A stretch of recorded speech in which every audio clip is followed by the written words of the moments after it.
오늘은 어버이 주일입니다. 어버이의 또 섬겨주신 사랑, 희생하신 사랑을 우리가 돌아보고 우리 또한 그런 사랑의 길을 가기를 또 결단할 그런 날입니다. 준비된 영상이 있는데요. 우리가 어버이의 사랑이 어떤 사랑인가 영상을 통해서 한번 우리가 돌아볼 수 있는 시간이 되길 원합니다. 보여주시기 바랍니다. 지나치게 알메니아 공화국에서 발생한 지진으로 4만 명의 5명이 숨지고 12,000명이 부상했다는 손당국의 공직 결과였습니다. 이부에서는 이번 지진으로 인한 사망자가 10만 명에서 15만 명에 이를 것으로 우려하고 있습니다.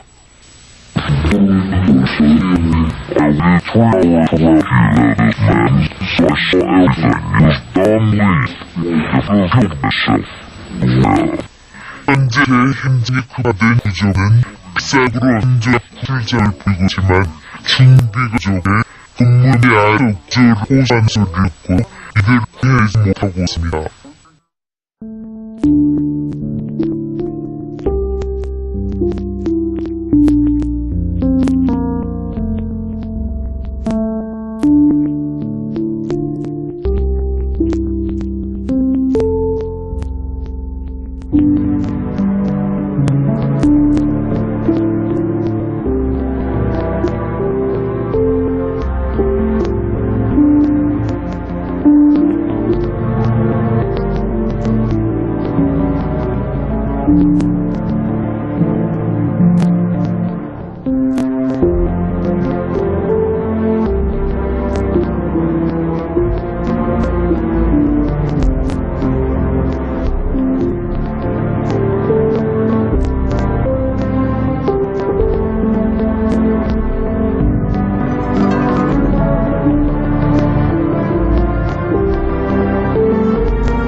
물론 지난 이제, 7일 소련 아르메니아 공화국 극단적인 재난의 경우에 일어난 일이지만 사실은 모양과 형태와 내용은 달라도 우리 부모님들은 초처럼 자신의 인생을 녹여서 여러분의 인생을 밝혀오셨고요.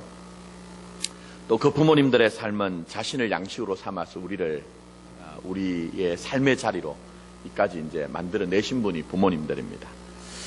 유대인들의 탈무드에는 이런 얘기가 있습니다. 하나님께서는 모든 곳에 다 계실 수 없어서 어머니를 만드셨다. 물론 이제 하나님의 완전한 사랑은 십자가에 표상되어진 예수의 사랑만이 진짜 사랑입니다. 그럼에도 불구하고 인간의 사랑 가운데 그래도 근접하게 우리에게 하나님의 사랑을 보여주는 것은 바로 이제 부모님의 사랑, 어머님의 사랑입니다.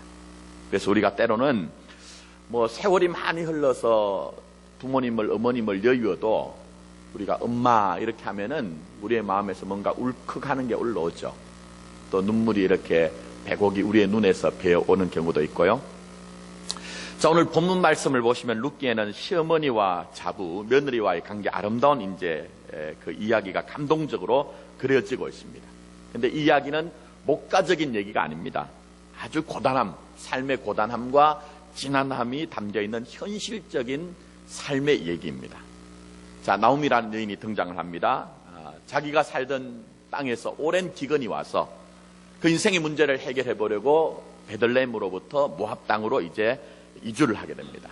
남편 엘리멜렉과 아들 말론과 기론과 함께 했는데 참 안타깝게도 낯설고 또 물서는 이 이방 땅에 살아간 것 자체가 힘든데 사랑하는 의지하는 남편이 먼저 하나님 앞에 부름을 받았습니다.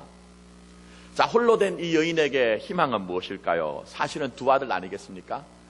그 두 아들을 이제 의지 삼아서 그렇게 살다가 그 땅에 있는 아리따운 처자들과 연을 맺어서 이제 결혼을 시켰던 것 같습니다. 근데 문제는 이 두 아들도 병약했던지 앞서거니 뒤서거니 하면서 세상을 떠나게 됩니다. 나오미는 그야말로 모든 것들을 다 잃었습니다. 오죽하면 나중에 고향 땅에 돌아가서 고향 사람들에게 나의 이름을 나오미라고 하지 말라, 나의 이름은 마라라고 합니다. 마라라는 것은 고통스럽다는 뜻입니다. 아프다는 뜻입니다. 자, 그 정도로 이 나오미에게는 모압 땅은 시련의 땅이었고 불운의 땅이었습니다. 그러던 어느 날 한 가지 소식이 들려옵니다. 자기의 고향 땅에 기근이 가뭄이 물러갔다는 소식입니다. 이제는 더 이상 모압 땅에 머물 이유가 없습니다. 하지만 한 가지 생각이 미쳤습니다. 그것은 바로 이 두 며느리 자부에 대한 생각이 미쳤습니다. 그래서 나오미가 아주 중대한 결정을 합니다. 나오미는 어느 날 이 두 며느리를 불러서 하나님의 이름으로 축복을 하고, 좀 쉽게 말씀드리면 너희들의 인생의 길을 찾아가라. 너희들이 이렇게 힘들고 어려운 길을 가지 말고 행복의 길을 찾아가라. 제가를 해서 아름다운 삶을 살라고 이렇게 권고를 합니다. 나오미가 이렇게 얘기합니다. 여호와의 손이 나를 치셨으므로 나는 너희로 인하여 더욱 마음이 아프다고 얘기합니다. 동병상련입니다. 아파 본 자가 아픈 사람의 마음을 아는 거예요. 그래서 이 두 며느리의 고통이 그대로 나오미에게 느껴지니 이 고통을 그냥 감싸 안는 것으로 되지 않겠다 생각해서 이 며느리들이 펄널 나비처럼 좀 날아가서 행복하게 살아줬으면 좋겠다 해서 날개를 달아준 것입니다. 자, 결국 오늘 말씀 보시면 오르바는 이제 시어머니와 눈물로 작별합니다. 물론 현실적으로는 이것이 아무 문제가 없습니다. 당연히 그렇게 할 수가 있습니다. 그러나 믿음의 차원에서는 오늘 이 오르바는 나오미의 고통 가운데 함께 하신 하나님을 알지 못하고 떠나가는 어떤 사람들을 표상하고 있어요. 그래서 오늘 여기에 오르바라는 이름의 뜻이 원래는 목이라는 뜻입니다. 목이라는 뜻이지만 또 다른 뜻은 고집이 많다, 반항을 한다, 구름 이런 뜻이 있어요. 그러니까 그게 무슨 얘기냐? 내 편에 유익한 것, 내 편에서 유익이 없는 것을 판정을 하고 내가 유익할 때만 그 자리에 있는 것을 하나님이 보실 때는 고집이 센 것, 반항하는 것, 때로는 정함이 없는 한 줄기 그런 구름과 같은 인생이라고 그렇게 얘기를 하는 것입니다. 여러분, 살아가면 살아갈수록 이 세상의 본질과 사람들의 속성이 뭐라고 생각하세요? 저는 목회를 하면 할수록 정말 이 세상의 본질과 사람들의 속성은요, 오르바와 같다는 생각이 들어요. 이런 세상에 사람들이 흔히 하는 이제 시쳇말로 하는 얘기 중에 정성집의 개가 죽으면요, 그 집은 문전성시를 이룬대요. 그런데 반면 정성이 죽으면 개미조차도 보이지 않는데요. 이게 바로 세상의 본질인 것이죠. 자, 오늘 여기에 나무의 이름의 뜻은 기쁨, 희락, 즐거움, 행복 뭐 이런 뜻일 수가 있습니다. 그러니까 무슨 얘기냐? 내가 상대에게서 내가 원하는 기쁨을 찾고 내가 원하는 행복을 찾고 내가 원하는 즐거움을 찾으면 관계를 맺겠다는 거예요. 그러나 내가 그 사람에게서 그런 것들이 보여지지 않는다고 하면 여기에 나오는 오르바처럼 얼마든지 떠날 수 있는 것이 세상과 사람들의 본질이라는 것입니다. 내 유익을 위해서는 신의도 버리고 도의도 버리는 것이 아주 폭력적인 것이 오늘날 이 세대의 모습이라는 거예요. 여러분, 신앙이 뭘까요? 우리가 배워가야 되는 신앙이 뭘까요? 신앙이란 것은 이 세상이 오르바인 것을 알고 우리는 다른 방식의 삶을 택하고 그것을 하나하나 배워가는 것이 바로 신앙입니다. 세상의 모든 사람들이 나의 만족과 유익을 위해서 얼마든지 상대편을 이용해 먹고 쓸 수도 있지만 우리는 그렇게 사는 것이 아니라 우리는 결정적으로 아버지 하나님의 뜻을 생각하고 아버지 하나님의 원함을 생각하는 그 자리에서 아버지 하나님의 뜻이 이루어지기를 원하는 것을 추구하는 것이 신앙이라는 것을 우리에게 말씀하고 있는 것입니다. 그래서 여러분, 우리 주님께서는 겟세마네 동산에서 간절하게 기도합니다. 십자가를 앞두고 아버지, 할만하시거든 아버지의 뜻이거든 이 잔을 옮겨주십시오.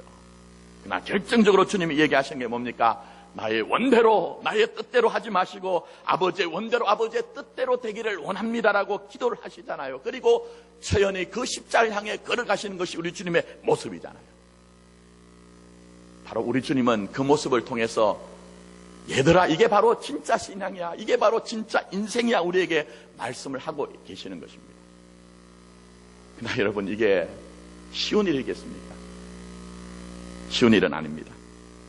그래서 우리 주님도 아버지의 뜻함과 아버지의 원함을 이루기 위해서 기도를 하실 때 땀방울이 빗방울같이 되도록 그렇게 기도를 하신 거예요. 그러나 그 자기 부인의 십자가 안에 바로 생명과 영광이 있는 것을 알기 때문에 우리 주님은 그렇게 기도하신 것이고 그렇게 십자가를 지신 것이죠.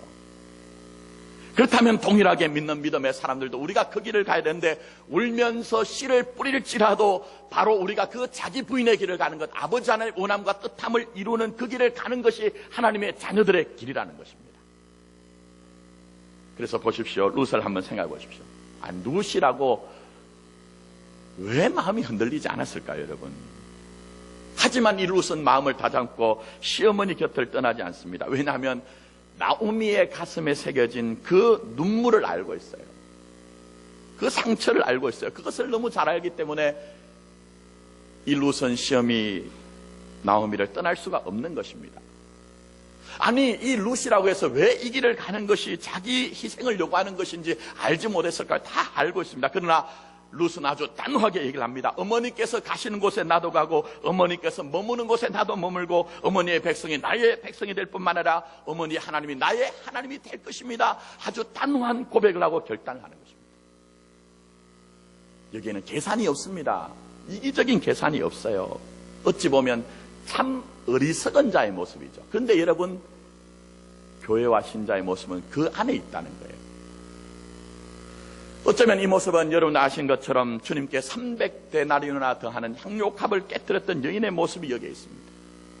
그 향료값을 깨뜨렸을 때 사람들이 찬사를 보내고 경렬하고 박수를 보낸 것이 아니라 왜 그렇게 어리석은 일을 하십니까? 당신이 그 많은 비용을 들인 것을 가난한 사람들에게 나눠줬다면 훨씬 더 좋은 것이 아니겠느냐고 그렇게 비난을 받았던 이 여인, 낭비하고 허비하는 것처럼 보였던 이 여인의 삶이 바로 여기에 나오는 룻과 아주 흡사하다는 거예요. 근데 성경은 이런 삶을 사는 사람들을 향해서 무엇이라고 합니까? 바로 그런 삶이 하늘 창고에 있는 것으로 있게 하는 삶이라고 얘기합니다. 작은 것으로 큰 것을 심는 것이라고 얘기합니다. 그리고 그런 삶을 깨달은 사람들을 종이라고 하지 않고 친구라고 주님은 우리에게 말씀하시는 것입니다. 그래서 여러분, 참 공교롭게도 룻의 이름의 뜻이 무엇인지 아십니까? 절친한 벗이라는 거예요. 절친한 벗. 여러분의 삶은 우리 주님이 보실 때 너희들이 종이 아니라 나의 친구라고 하실만 하십니까? 오르바처럼 언제까지나 나의 만족과 유익을 위해서 얼마든지 신의와 도리를 저버리는 그런 자리가 아니라 사실은 하나님의 뜻과 하나님의 원함을 위해서 나 자신은 희생되어도 되고 나 자신은 없어져도 되라는 고백이 있기 때문에 주님 보실 때 너희들이 나의 친구라고 하시는 그 음성을 들을 수 있느냐 하는 것입니다. 저는 우리 교회가 그렇게 됐으면 좋겠어요. 오늘 예배를 드리는 여러분의 삶이 그렇게 되었으면 좋겠다는 것입니다. 주님이 여러분을 향해서 나의 친구라고 인정할 만한 삶이 되기를 원하는 것입니다. 그래서 오늘 보시면 이 오르바와 룻을 보시면 같은 자리에 있는 게 중요한 게 아니에요. 같은 자리에서 같은 얘기를 해도요, 전혀 다른 내용을 가지고 다른 방향으로 가는 경우가 많이 있습니다. 종종 있습니다. 그래서 우리가 그런 시대를 단절의 시대에 얘기합니다. 그러나 사실은 인간의 현상계에서는요, 단절의 시대가 아닌 적이 없습니다. 왜냐하면 아담이 범죄를 하고 난 후에 모든 것들이 다 끊어졌기 때문에. 그럼에도 불구하고 오늘 이 시대는요, 제가 목회를 하면 할수록 정말 그 단절이 끊어짐이 더 심해진다는 생각이 들어요. 특히 그 가운데 하나는 세대 간의 단절. 세대 간의 단절이 굉장히 심한 시대가 됐습니다. 자, 여러분, 우리가 같은 이제 한글을 사용하고 또 이제 말을 하지만 요즘 애들하고 말을 하면요, 참 쉽지가 않아요. 우리 유년부 아이들이 오늘 예배를 드리고 있는데, 자, 어떤 40대 아빠하고 10대 자녀가 대화하는 얘기인데, 여러분 이게 이해가 되신다고 하면 여러분은 세대차가 없는 분이고, 이게 무슨 얘기지 하면 조금 세대차가 있는 겁니다. 한번 들어보세요. 10대 자녀가 이제 아빠한테 와서 이런 얘기 합니다. 아빠, 생선으로 구두를 사주세요 했습니다. 이게 무슨 얘기일까요, 여러분? 잘하시네요. 우리 성가대가 잘하시네요. 우린 생선이라고 하면 뭐 꽁치, 갈치, 도루묵 이런 거 생각하잖아요. 근데 요즘 애들은 전부 말을 줄이다 보니까 생일 선물의 줄임말이 생선이래요. 아빠 생선으로 구두를 사주세요. 근데 이건 애교가 있습니다, 여러분. 여러분은 이 말이 무슨 말인지 한번 여러분 자문자답을 한번 해보세요. 엄빠주의. 엄빠주의가 뭡니까? 저도 이번에 깜짝 놀랐는데요. 엄마, 아빠 모르게 주의해라. 이게 엄빠주의래요. 자, 그 다음에 버카충. 이거 무슨 벌레도 아니고 곤충도 아니고 버카충. 버스카드 충전. 대화를 많이 하시는 것 같아요. 전 이번에 깜짝 놀랐습니다. 그 다음에 또 하나 하겠습니다. 솔까말. 솔까말. 솔직히 까놓고 말하자 이거예요. 이거 제가 이번에 설교를 준비하면서 이 말들을 보니까 참 어려워요. 그 다음에 요즘 TV에도 보니까 이런 말을 쓰더라고요. 노잼. 재미가 없다는 말이에요. 영어하고 한글하고 이렇게 믹스를 해서 노잼. 자, 그럼 하나만 더 말씀드리겠습니다. 난닝겐이 뭡니까? 난닝겐. 잘 모르시죠? 낫이라는 것은 영어고 닌겐은 일본어로 사람이라는 뜻이에요. 그래서 사람도 아니다 할 때 요즘 애들은 사람도 아니에요 이런 말을 하지 않고 난 닌겐 이렇게 얘기한다는 거예요. 그러니까 같은 자리에 앉아 있어도 소통이 안 되는 것이 오늘 단절의 시대를 가는 우리들 모습이라는 거예요. 자, 그런데 오늘 말라기서 말씀을 보시면 우리에게 아주 소망의 말들을 선포합니다. 그가 아버지의 마음을 자녀에게로 돌이키게 하고 자녀의 마음을 그들의 아버지에게로 돌이키게 하리라 얘기를 했어요. 그러니까 아버지와 아들 기성세대와 다음 세대들이 마음이 통하고 심정이 통하고 영적으로 하나가 된다는 거예요. 그럼 어떻게 이 나오미와 룻이 우리에게 표상하고 보여주는 것처럼 아버지와 아들이 아들과 아버지와 기성세대와 다음 세대가 마음이 통하고 심정이 통하고 영적으로 하나가 될 수 있는가 하는 거예요. 오늘 결론적으로 말씀드리면 하나님은 원래 보여주신 그 사랑의 자리로 돌아가라고 말씀했어요. 어느 자리로 돌아가라고요? 하나님이 보여주신 그 사랑의 자리로 돌아가라고 말씀합니다. 자, 다시 한번 룻을 보십시오. 룻이 나오미에게 하는 얘기가 뭡니까? 어머니께서 가시는 곳에 나도 가고 어머니께서 머무시는 곳에 나도 머물겠나이다. 내가 찾을 수 있는 행복, 내가 확보할 수 있는 모든 자리 위치도 내가 다 버리겠다는 거예요. 어머니의 백성이 나의 백성이 되고 나의 어머니의 하나님이 나의 하나님이 되시리니 어머니께서 죽으시는 곳에 나도 죽어 거기에 묻힐 것이다. 본토 친척 아비 집을 떠난 자기 부인의 모습을 지금 룻이 보여주고 있어요. 그렇다면 이 룻이 보여주고 있는 자기 부인의 모습은 어떻게 이해해야 되느냐 하는 것이죠. 그래서 성경이 우리에게 얘기하는 것은 룻이 나오미를 통해 이 사랑을 보고 나오미를 통해서 이 사랑을 배웠다는 거예요. 먼저 선도되어진 이 나오미의 사랑으로 말미암아 이 룻에게 그 사랑이 촉발되어서 나왔다는 거예요. 여러분, 나오미를 보십시오. 삶의 엄청난 고통, 남편을 잃고 사랑하는 아들 둘을 다 잃고 이제 남은 것은 자기의 며느리 둘이에요. 그런데 이 며느리에게 너희들의 행복을 위해서 너희들의 백성에게 돌아가라, 너희들의 행복을 좀 갖고 내라, 나처럼 살지 말라고 얘기를 하는 거예요. 여러분, 사람이 정말 힘들면요, 사람은 이기적이 될 수밖에 없어요. 자기 본의로, 자기 위주로 생각하고 판단하고 결정할 수밖에 없어요. 근데 나오미는 이 정말 처절한 순간에, 고통의 순간에도 자기 자신을 생각하지 않고 먼저 며느리들, 자부들의 행복과 안위를 걱정하고 있어요. 이것이 바로 나오미가 보여준 자기 부인의 사랑이에요. 이 자기 부인의 사랑. 그렇다면 오늘 부모된 우리들이 자녀에게 보여줘야 되는 게 뭡니까? 또 자녀된 우리들이 부모에게 봐야 되는 것이 무엇입니까? 바로 그것은 이 자기 부인의 사랑을 보여주고 볼 수 있어야 된다는 거예요. 여러분, 예를 들면 오늘 당장 예배 드리시고 댁에 가셔서 내가 오늘 우리 자녀들하고 한번 의사소통을 하겠다고 예배 시간에 김 목사가 그래도 뭐 이상한 말 했으니까 하나 기억해서 애들 불러봅니다. 얘들아, 이렇게 와보라. 오늘 한번 설감을 한번 해보자. 이런다고, 아니 아버지 어머니 어떻게 그렇게 저를 이해하세요? 이럴까요 여러분? 그렇지 않을 거예요 여러분. 우리 아버지가 왜 저러시지? 뭘 잘못 드셨나?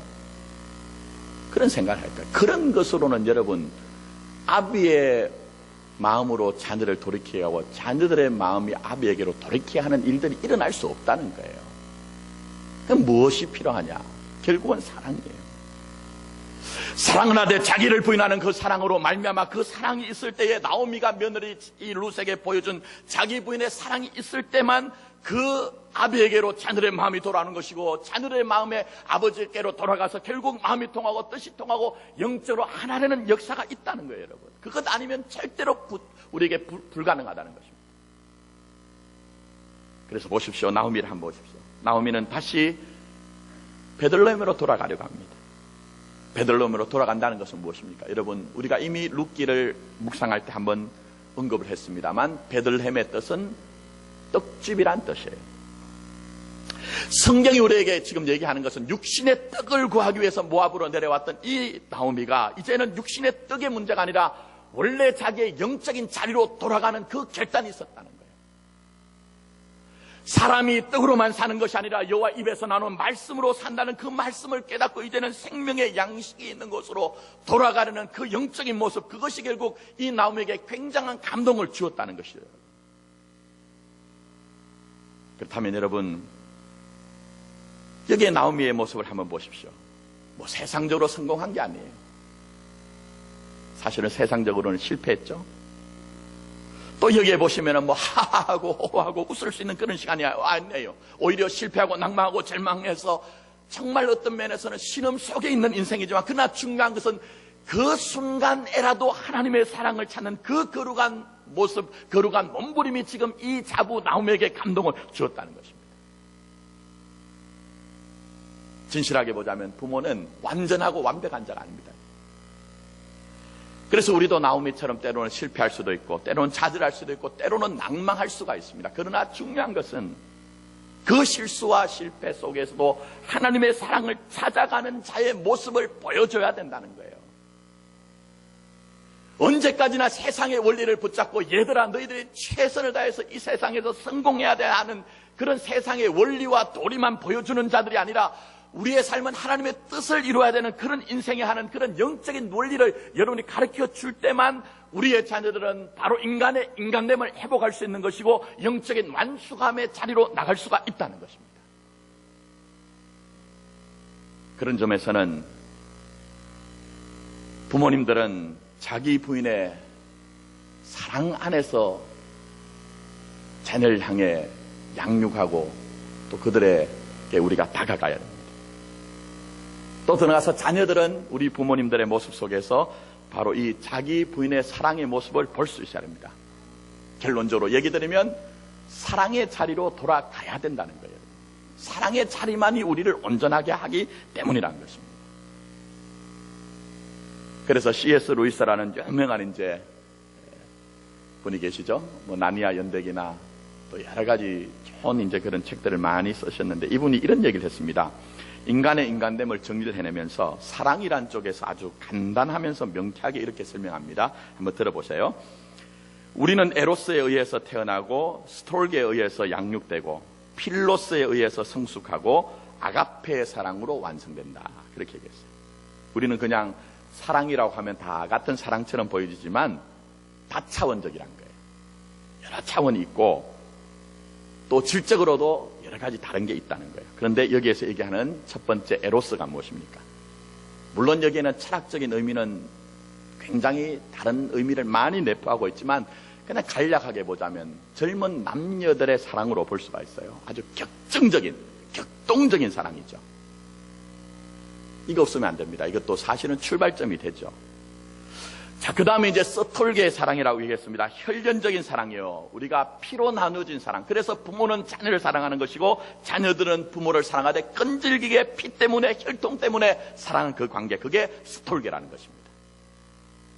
자, 그 다음에 단계는 필로스의 단계입니다. 같은 단계예요. 같은 동등한 어떤 관계 속에서 일어나는 그 사랑. 그래서 친구와 친구의 우정 혹은 나라를 사랑한다 할지라도 동등한 어떤 그런 마음을 가지고 할 때는 그것이 바로 필로스의 사랑이다.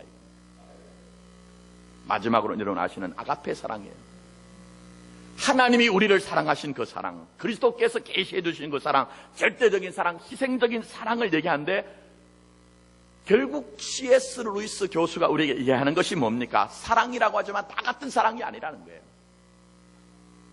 더 질적으로 고급한 사랑이 있다고 우리에게 얘기를 합니다. 더 고귀한 사랑이 있다고 얘기를 하고 있습니다. 그 고귀한 사랑을 알아야지만 인간의 인간된 도리를 배우는 것이고 자기 완성을 이룰 수가 있다는 거예요. 그럼 이 어버이 주일을 맞아서 여러분 안에 있는 사랑을 한번 돌아보시기 바랍니다. 우리의 사랑의 수준 어디까지 와 있습니까? 에로스입니까? 아니면 스톨게입니까? 아니면 필로스입니까? 아니면 주님께서 우리에게 알기를 원하는 그 희생적인 사랑, 하나님의 사랑, 상상할 수 없는 엄청난 아가페적인 그 사랑을 여러분이 이해하고 있느냐 하는 것입니다.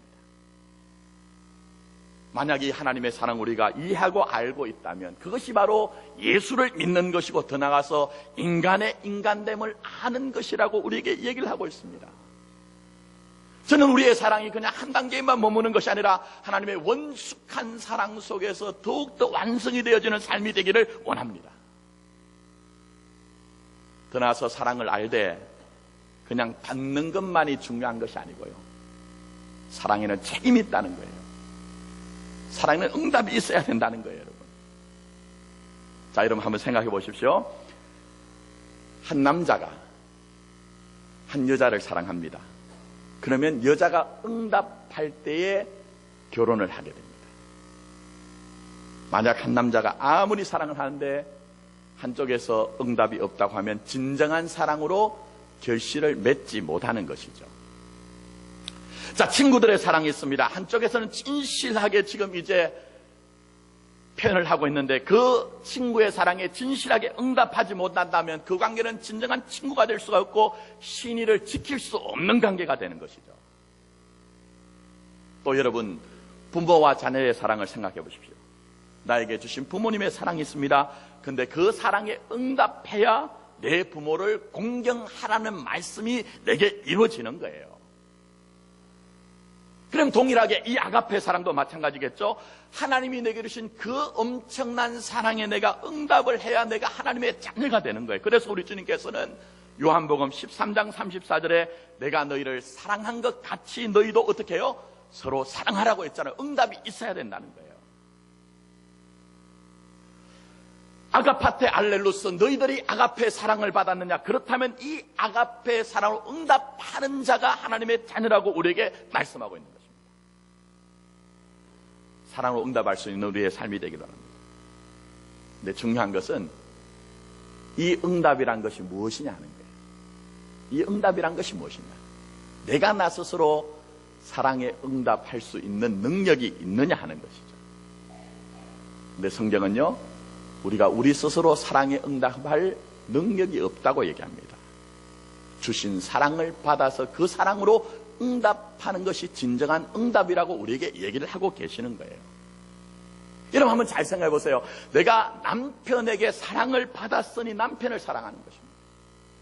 조건적이고 거래적인 것을 얘기하는 것이 아니라 남편의 사랑이 있으니 내가 남편을 사랑하는 것이고 아내의 사랑이 있으니 내가 아내를 사랑하는 거예요. 더 나아가서 친구의 사랑 속에 내가 친구를 사랑하는 것입니다. 더 나아가서 우리의 부모님들의 사랑을 받았으니 내가 부모님의 사랑에 응답해서 내가 부모님을 사랑하고 자녀를 더 사랑하는 거예요. 그렇게 보자면 하나님을 사랑하는 것도 내가 먼저 하나님 앞에 응답하자는 것이 아니라 하나님께서 내게 독생자 모노겐에서 그 유일한 사랑을 주셨기 때문에 그 사랑을 받은 것으로 응답하여 하나님을 사랑하자는 거예요, 여러분. 그래서 이 어버이 주를 맞아서 결론적으로 생각해 보면 인간의 인간됨은요, 지식이나 부귀나 능력의 유무와는 상관이 없습니다. 인간의 인간됨은 사랑을 아는 거예요. 사랑을 알고 그 사랑 속에서 내가 그 사랑에 응답할 때 그 사람이 진정한 인간의 인간됨을 가지는 것이고 하나님의 자녀로서 진정한 삶을 살 수가 있는 것입니다. 반면 가장 큰 죄가 뭘까요, 여러분? 사랑을 알지 못하고 사랑을 응답하지 못할 때 그것을 가장 큰 죄라고 얘기하는 거예요. 그래서 여러분 보시면은 인간적으로 어떤 면에서는요, 미움을 받았으니 미워한다는 것은 이해가 돼요. 그러나 정말 흠뻑 사랑을 받았는데 그 사랑에 대해서 배반을 한 것만큼 큰 죄가 없거든요. 내가 어릴 때 누군가 내 손을 잡아줬어요. 내 등을 토닥여줬어요. 내 잘못과 허물이 있을 때 그거 다 덮어주는 사랑이 있었는데 내가 그가 힘들어할 땐 위로가 되지 못하고 손을 내밀지 못할 때 그것을 성경에서는 가장 큰 죄라고 하는 이유가 그게 있는 거예요. 그래서 가룟 유다의 죄는 하나님께서 절대로 사함을 받지 못하는 죄라고 말씀하신 그 이유가 거기에 있는 것입니다. 사랑하는 여러분, 사랑을 알고 그 사랑 안에서 응답하는 삶을 살아가는 우리 교회와 여러분이 되기를 원합니다. 그것만이 지금 이 시대에 우리 주님이 우리에게 원하시고 요청하시는 말입니다. 말씀을 냈습니다. 우리 부모님들에게 왜 저를 사랑하세요? 물으면은요, 뭐라고 대답하실까요? 여러분들이, 여러분의 자녀들이 만약 엄마 아빠 왜 나를 사랑하세요? 라고 하면 뭐라고 대답하실까요? 사실 말씀을 제가 준비하면서 저도 생각해 보니까 답이 안 나와요. 아니, 이것을 심리학적으로 얘기를 해볼까? 사회학적으로 얘기해볼까? 생물학적으로 얘기를 해볼까? 아무 답이 나오지 않습니다. 단 하나 이유는 뭡니까? 내 자식이기 때문에 사랑합니다. 내 자식이기 때문에 이유 없이 사랑하는 거예요. 때로는 허물이 보여주고 때로는 실수가 보여준다 할지라도 다 품어주는 사랑으로 사랑하는 것이 자기 부인의 사랑의 모습을 내신 우리 부모님들의 모습인 것입니다. 다시 한번 이 어버이 주를 맞아서 자기 부인의 사랑을 받아낸 자로서 이제는 우리가 그 사랑에 응답하여 누군가에게, 우리 자녀와 우리 다음 세대, 우리 이웃들에게 자기 부인의 사랑을 보여줄 수 있는 그런 사명을 감당하는 여러분이 되길 원합니다. 이 시대는 정말 폭력적입니다. 이 시대는 정말 폭력적인 시대입니다. 인간에 대한 예의나 인간에 대한 공경이 다 사라져버린 시대입니다. 이런 시대에 나오미와 룻의 관계를 우리에게 드러내신 것은 세상을 바꿀 힘은 세상에 있는 정치적인 힘이나 경제적인 능력이 아니라 진정한 자기 부인의 사랑만이 이 세상을, 우리의 인생을 바꾸어낼 수 있다는 것을 지금도 쟁쟁히 말씀하시는 하나님의 마음이 우리에게 있기 때문인 것입니다. 이 사랑의 자리로 돌아가서 결국 아버지에게로 자녀들의 마음이, 자녀들의 마음이 아버지에게로 돌아와서 마음이 통하고 심정이 통하고 느낌이 통하고 더 나아가서 영적으로 통하여서 온전히 하나가 되는 놀라운 은혜가 우리 교회와 여러분의 가정 가운데 있기를 예수님의 이름으로 축복합니다. 아멘. 기도드리겠습니다.